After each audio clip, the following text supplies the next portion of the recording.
Hello बच्चों, मौर्योत्तर काल में आप सभी का स्वागत है। यहाँ पर हम बात करेंगे मौर्योत्तर काल की। अशोक के मरने के बाद कौन सा वंश आया? तो अशोक के बाद इनके उत्तराधिकारी को मार के जो अगला वंश आया उसको बोलते हैं शुंग वंश। शुंग वंश की स्थापना पुष्यमित्र शुंग ने की थी। ये लास्ट जो अंतिम मौर्य सम्राट थे बृहद्रथ, उनकी हत्या करके 185 ईसा पूर्व में अपना साम्राज्य लाता है। शुंग मूलतः उज्जैन प्रदेश के थे। इन्होंने अपनी राजधानी कहाँ बनाई? विदिशा में स्थापित की। तो ये शुंग वंश कहाँ से प्रारंभ होगा? विदिशा। तो इन्होंने अपनी मेन राजधानी कहाँ बनाई? विदिशा बनाई।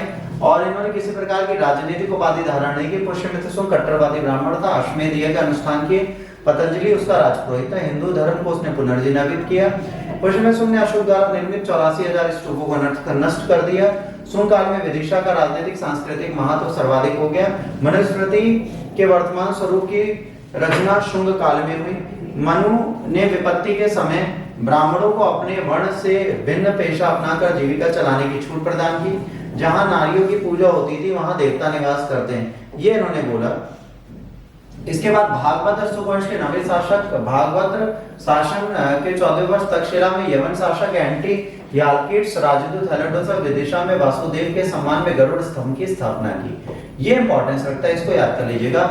हेलोडोरस का गरुड़ स्तंभ हिंदू धर्म से संबंधित प्रथम प्रस्तर स्मारक है। इस काल में भागवत धर्म का उदय व वासुदेव की उपासना प्रारंभ हुई। स्थापत्य कला मौर्य काल के बाद ये जो स्तूप कच्ची मिट्टी और मिट्टी की सहायता से बनते थे, जबकि शुंग काल में उनका निर्माण पाषाणों से होने लगा। शुंग काल के कुछ प्रमुख उदाहरण विदिशा का गरुड़ ध्वज, अजंता की नवा चैत्य मंदिर, नासिक तथा कार्ले के चैत्य और मथुरा के अनेक ऐसे अक्षरियों की मूर्तियां जो इस काल के लिए प्रमुखता रखती हैं। कणवंश शुंगों की तरह ब्राह्मण थे। इस वंश के शासक वासुदेव भूमिपुत्र नारायण सुदर्शन थे। इन्होंने पाटलिपुत्र को अपनी राजधानी बनाया। अंतिम सुशर्मन की हत्या सातवाहन वंश के शिमुक और सिंधुक नामक शासक ने 28 ईसा पूर्व में कर दी। इसके बाद आंध्र सातवाहन आते हैं, जिसमें सिमुक पहले हैं। सातवाहन वंश के शासकों को दक्षिणाधिपति कहते हैं। इनके द्वारा शासित प्रदेश दक्षिणापथ कहलाता था। सर्वमान्य तौर पर सातवाहनों का मूल निवास स्थान मरास और प्रतिष्ठान माना जाता है। सातवाहनों को साम्राज्य सीमा उत्तर में नर्मदा, दक्षिण में कृष्णा, पूर्व में कलिंग और पश्चिम में शक उनकी सीमा पर थे। उनकी राजधानी महाराष्ट्र में प्रतिष्ठान थी। इस वंश ने 30 शासकों ने लगभग 400 वर्षों तक शासन किया। सिंधुक शिमुक इस वंश के पहले और पुलमिस वंश के अंतिम शासक माने जाते हैं। यक्षरी सतकर्णी इस वंश का अंतिम प्रतापी शासक था। सातवाहनों को आंध्र वंशी नाम से भी प्रसिद्ध माना जाता है। सातवाहन वंश की स्थापना किसने की थी? सिमुक ने की थी। सतकर्णी प्रथम इस वंश के योग्य शासक थे। पुराणों ने सतकर्णी प्रथम को कृष्ण का पुत्र कहा है। इसने 2 अश्वमेध के राष्ट्रीय का अनुष्ठान किया। सतकर्णी प्रथम ने गोदावरी तट पर प्रतिष्ठान को अपनी राजधानी बनाया। सतकर्णी प्रथम ने मालवा श्रेणी की गोल मुद्राएं उत्कीर्ण करवाई। ये सिद्धिकर्णी कलिंग राज खारवेल के समकालीन माना जाता। हाथी गुफा अभिलेख के अनुसार खारवेल ने सतकर्णी को परास्त किया था। नागनिका इसकी पत्नी का नाम है, जिसने नानाघाट अभिलेख लिखा है। कुछ स्रोतों के अनुसार सतकर्णी की मृत्यु के बाद नागनिका ने प्रशासन संभाला।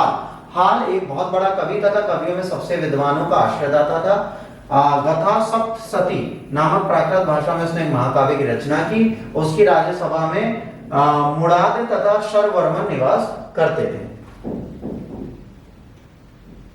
इसके बाद आते हैं गौतमीपुत्र सतकर्णी। गौतमीपुत्र सतकर्णी इस वंश के सबसे महान शासक थे। इनकी सैनिक विजय की जानकारी की वलश्री के नासिक प्रशस्ति से मिलती है। गौतमीपुत्र सतकर्णी वेड़कटक स्वामी की उपाधि धारण की और वेड़कटक नाम से नगर की स्थापना की। उन्होंने बौद्ध संघ में अजकालिकीय तथा कार्ले बिच्छू संघ में करजक नाम ग्राम दान में दिए। उन्होंने राजा गज और विंध्य नरेश की उपाधि ग्रहण की। गौतमीपुत्र सतकर्णी ने स्वयं कृष्ण बलराम और शंकरषण का रूप स्वीकार किया था। सातवाहनों का सबसे पराक्रमी शासक गौतमीपुत्र सतकर्णी ने शक शासक नहपान को हराकर सातवाहनों की प्रतिष्ठा को पुनः प्राप्त किया। इसके बाद वशिष्ठ पुलमावी जो हैं, वशिष्ठ पुत्र पुलमावी गौतमी के बाद उनका पुत्र पुलमावी राजा बना। आंध्र प्रदेश पर विजय पुलमावी ने प्राप्त किया था। उसे प्रथम आंध्र सम्राट कहा जाता है। पुलवानी अपनी राजधानी आंध्र प्रदेश के औरंगाबाद जिले में गोदावरी नदी के अंदर पैठाने प्रतिष्ठान बनाए। इस समय अमरावती के बौद्ध स्तूपों के चारों ओर वेतरसनी का निर्माण करके स्तूप को संवर्धित किया। अपनी राजधानी को सुरक्षित करने के लिए गौतमी सतकर्णी के पुत्र वशिष्ठ पुलमावी का विवाह रुद्रदमन की पुत्री से किया।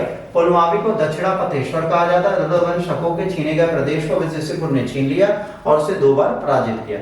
यज्ञश्री सतकर्णी सातवाहनों के वंश का अंतिम महत्वपूर्ण शासक था। इसने शकों द्वारा जीते गए भूभाग पर पुनः अधिकार प्राप्त किया।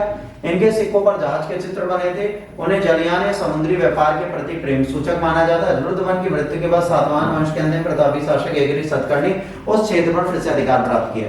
अब इनकी प्रशासनिक व्यवस्था कैसी थी इसके बारे में हम लोग बात करेंगे। प्रशासनिक व्यवस्था एक बहुत बड़ी चीज है। सातवाहनों ने लगभग वही कार्य की जो अशोक ने रखी। सातवाहनों और ब्राह्मण बौद्ध भिक्षुओं को करमुक्त ग्रामदान दिया। जो भूमि ग्रामदान में दिए जाते थे राज्य के अधिकारी के हस्तक्षेप से मुक्त थे। सातवाहनों ने अधिकतर भूमिदान बौद्ध भिक्षुओं को दी। समांतिक लक्षण और आभास सर्वप्रथम सातवाहन काल के ही प्रतीक माने गए। विदेशियों के विवरण से आंध्र कपास और के उत्पादन के लिए मशहूर थे। भारी संख्या में रोमन और सातवाहन सिक्कों के बढ़ते व्यापार के संकेत हैं, क्योंकि रोमन सिक्के बहुत मिले और सातवाहन के सिक्के मिले। इन सिक्कों में अधिकांशतः शीशे के, उन्हें पोटान, तांबे और कांसे की मुद्राएं चलाई।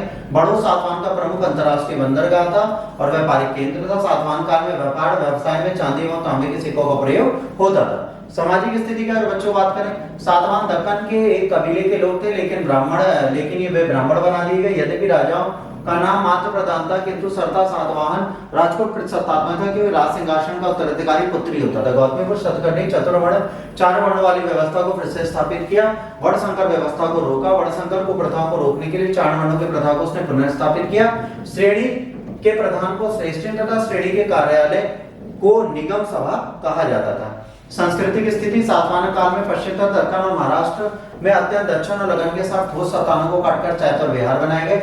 सबसे मशहूर चैत्य पश्चिम दक्कन में कार्ले तथा स्तूपों में सबसे प्रसिद्ध अमरावती का स्तूप है। अमरावती स्तूप का पता सर्वप्रथम मैकेंजी ने 1797 में लगाया। सातवाहनों की राजकीय भाषा प्राकृत तथा लिपि ब्राह्मी है, ये भी ध्यान रखना है, ये भी ध्यान रखना है। समाज में वैष्णव और शैव धर्म दोनों था। गौतम सतकर्णी ने आगमन निलय वेदों को आश्रय और अद्वितीय ब्राह्मण कहा गया। जिस पे स्टार बन रहा है वो याद रखना है। सातवाहन राज्य में बौद्ध धर्म में आयन संप्रदाय का बोलबाला था।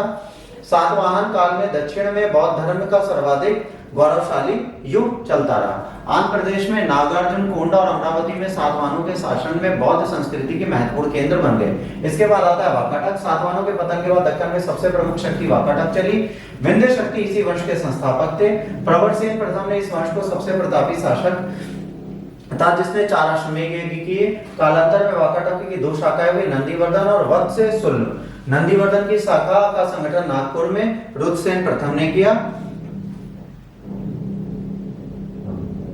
और वत्सगुल्म की शाखा का संगठन बरार में शिवसेन ने किया। नागवंश मौर्योत्तर काल में नर्मदा नदी में सक्रिय था। भारशिव इस वंश के प्रमुख शासक माने जाते हैं। भारशिव के बारे में हमें पता चल रही है, ठीक है। तो भारशिव इस वंश के प्रमुख शासक है। नागवंशी भागवान का विवाह वाकाटक प्रवरसेन की पुत्री से हुआ। नागवंश के प्रमुख केंद्र विदिशा, पद्मावती, मथुरा और कांतिपुर थे। यहाँ पर ये लेक्चर हमारा खत्म होता है, मौर्योत्तर काल। अब इसके बाद अगर हम आगे चलेंगे तो हमें क्या पता चलेगा। अब हमारा जो वंश आएगा वो प्रमुख आएगा, अगर आप ध्यान से देखेंगे, विदेशी आक्रमण, जो भारतीय मूल के बाद में बन जाते हैं। इसके डिटेल अगले लेक्चर में पढ़ेंगे। तब तक के लिए गॉड ब्लेस यू और टेक केयर। जय हिंद, वंदे मातरम।